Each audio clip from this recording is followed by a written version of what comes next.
Start.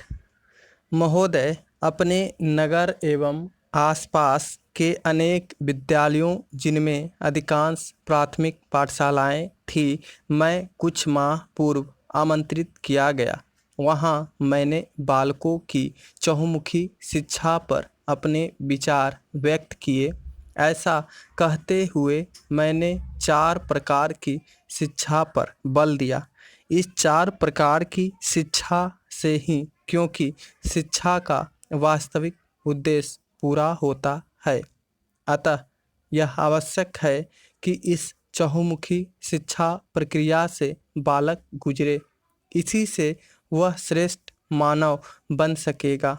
यह 4 प्रकार की शिक्षा है: सामान्य शिक्षा, शारीरिक शिक्षा, नैतिक शिक्षा तथा तकनीकी शिक्षा। इनमें से अंतिम अर्थात तकनीकी शिक्षा के संबंध में मुझसे कई एक ने प्रश्न किए हैं। विशेष करके मैंने जो कहा, यह कहा था कि बालकों को उनमें उपस्थित स्वाभाविक गुणों के अनुरूप ही तकनीकी शिक्षा दी जाए, तो वे आत्मनिर्भर होकर श्रेष्ठ जीवन व्यतीत कर सकेंगे। के संबंध में स्थिति को और स्पष्ट करने को लेकर प्रश्न थे। अब अपने देश से हजारों मील दूर आपके इस विद्यालय में मैं इन प्रश्नों के दिए गए उत्तर का सारांश रखता हूँ। बात कोई असामान्य नहीं है, केवल भारत के ही परिप्रेक्ष्य में भी नहीं है। शिक्षा का इसके अब के संदर्भ में ध्येय क्या है, यह क्या ध्येय पूर्ति करने में समर्थ है या नहीं, बात इससे जुड़ी है। अतः आपके समक्ष प्रश्नों के उत्तर का सारांश रखते हुए मैं अपने को गौरवान्वित मानता हूँ। हम यह कहा करते थे कि परिवार बालक की प्रथम पाठशाला है तथा माँ गुरु, लेकिन आज परिस्थितियाँ कुछ भिन्न दिखाई देती है। निरंतर विकास की दौर अथवा प्रक्रिया से माँ सहित परिवार के दूसरे सदस्यों के पास अब समयाभाव है। अतः अब प्रथम गुरु माँ और पहली पाठशाला परिवार वाली बात समय समय परिवर्तित हो रही है। ऐसे में पाठशालाओं का उत्तरदायित्व अधिकाधिक हो गया है।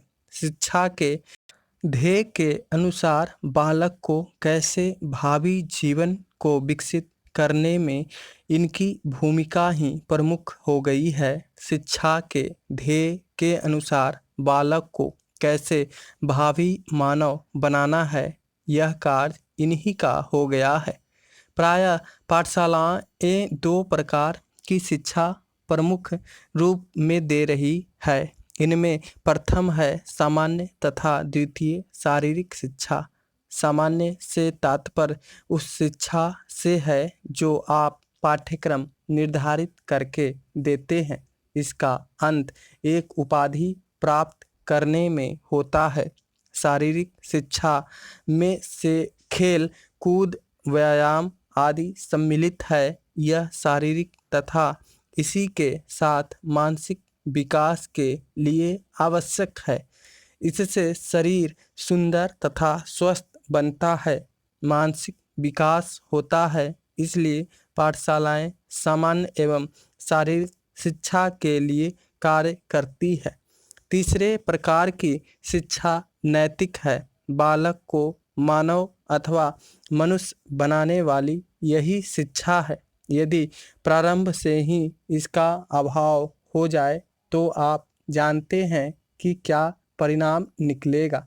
बालक सामान्य शिक्षा प्राप्त कर लेगा, उपाधि अर्जित कर लेगा, शारीरिक रूप में वह विकसित हो जाएगा। वह सुंदर, स्वस्थ, बलवान तथा विकसित मस्तिष्क वाला होगा।